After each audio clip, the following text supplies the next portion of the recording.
नमस्कार, बहुत स्वागत है आपका। मैं हूं आपके साथ सुमित झा। सीधे रुख करेंगे अखिलेश यादव की प्रेस कॉन्फ्रेंस का। मुजफ्फरनगर बवाल को लेकर अखिलेश यादव क्या कुछ कह रहे हैं, सुनते हैं। बेईमानी का ठप्पा लगवाकर वो हमेशा के लिए अपनी जिंदगी बर्बाद कर लेंगे। जनता ऐसे अधिकारियों को किस निगाह से देखेगी, कहने की जरूरत नहीं है। मैं ये बात फिर कहता हूं, इस चुनाव का परिणाम तो हमारे पक्ष में ही आएगा, लेकिन कल को कोर्ट का फैसला इन बेईमान अधिकारियों के खिलाफ ही आएगा। न्यायालय किसी को नहीं छोड़ेगा। सबकी नौकरी, पीएफ, पेंशन भी जाएगी और उनके बच्चे, परिवार, रिश्तेदार, समाज में बनी बनाई इज्जत भी जाएगी।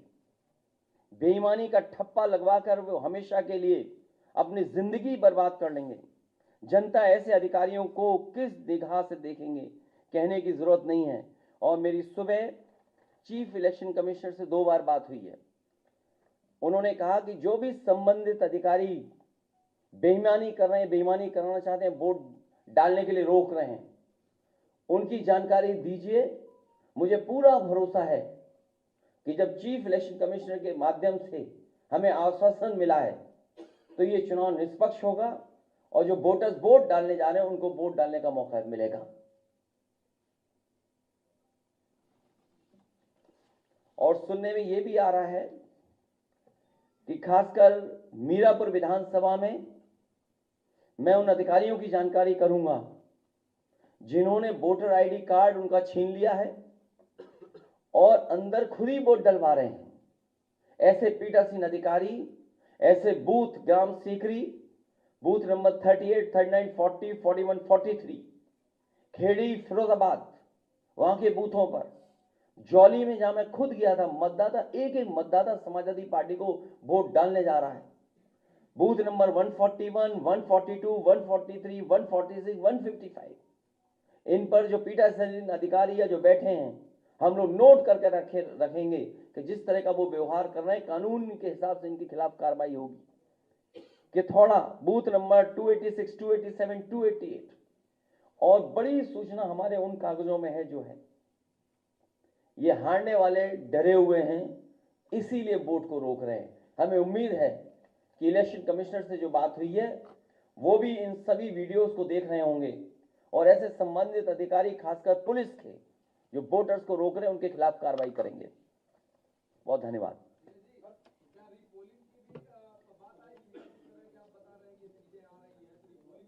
अब रीपोल तो नहीं, मुझे उम्मीद है इलेक्शन कमीशन ऐसे अधिकारियों के खिलाफ कार्रवाई करेगा। रीपोलिंग नहीं, पहले तो पोलिंग कर लो, वोट डलवा लो अपना।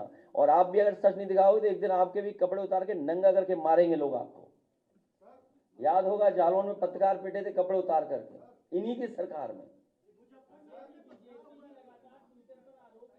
अरे मैं तो बता रहा हूं, बीजेपी वाले वो लोग हैं जो खुद गड़बड़ करा रहे हैं। आप वीडियोस देखिए, किसी भी एक भारतीय जनता पार्टी के बूथ का वीडियो हो तो बता दो हमें। ये कौन से वीडियो दिखाई दे रहे हैं? ये सब वो बूथ हैं जहां समाजवादी पार्टी का वोट है। बीजेपी के वोटर खुद नहीं निकल रहे हैं। और इस तरह का व्यवहार अगर प्रशासन का और लोकतंत्र में देखेंगे, ये बाबा साहब का, भीमराव अम्बेडकर जी का दिया हुआ हमें अधिकार है कि जहां एक वोट डालने का मौका मिलता है, अगर यही अधिकार छीना जाएगा तो भारतीय जनता पार्टी के वोटर भी नहीं निकलेंगे, वो भी वोट डालने समाजवादियों के पक्ष में निकल पड़ेंगे।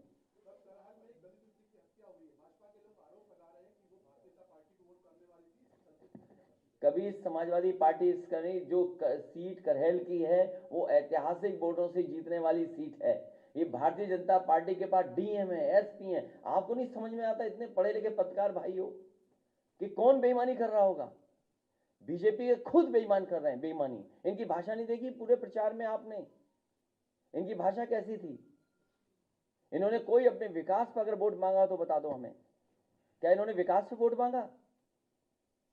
ये जो अपना सिंहासन बचाना चाहते हैं, इस बाई इलेक्शन के बाद इनका सिंहासन भी चला जाएगा।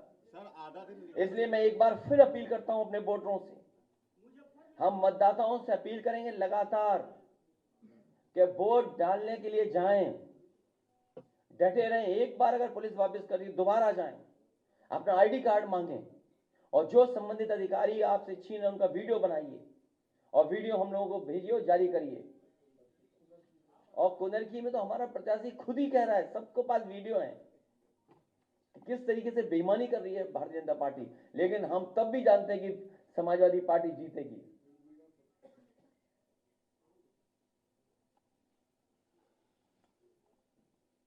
वो फिरोजाबाद बोल चुका हूं मैं। अब आप सोचिए, ये स्थिति है जहां चुनाव आयोग प्रशासन को काम करना पड़ता है वोट डलवाने के लिए कि ज्यादा वोटर निकलें। इसी तरह कमिश्नर जो हमारे हैं कानपुर के, उनसे बात हुई, मैंने कहा याद कीजिए बाई इलेक्शन में आप क्या कर रहे थे। जब मेरा पहला बाई इलेक्शन था, यही एसएसपी थे कन्नौज के। हमने कम से कम कैरियर के आखिरी समय पर कुछ दाग लगवा करके मत जाना आप।